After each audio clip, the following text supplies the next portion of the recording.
మంత్రి పదవి దక్కించుకున్నటువంటి మరో నాయకుడు అడ్లూరి లక్ష్మణ్ కుమార్. ఈయన కూడా మాదిగ సామాజిక వర్గానికి చెందినటువంటి నాయకుడు.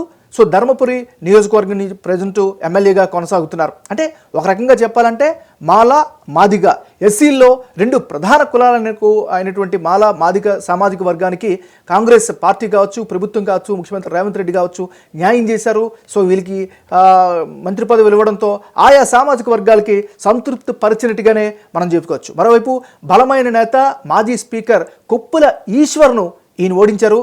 మరొక వైపు చూస్తే 2018లో కేవలం 440 ఓట్లతో ఓటమి పాలయ్యారు.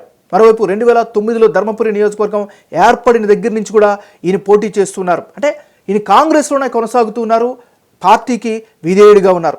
మరి ముఖ్యంగా చెప్పాలంటే 2009, 2014, 2018 హ్యాట్రిక్గా అటు 3 సార్లు ఓడిపోయారు. ఆయన ఓడిపోయిన తర్వాత కూడా 2023లో 4వసారి ప్రయత్నంలో మొదటిసారిగా ఎమ్మెల్యేగా గెలిచారు.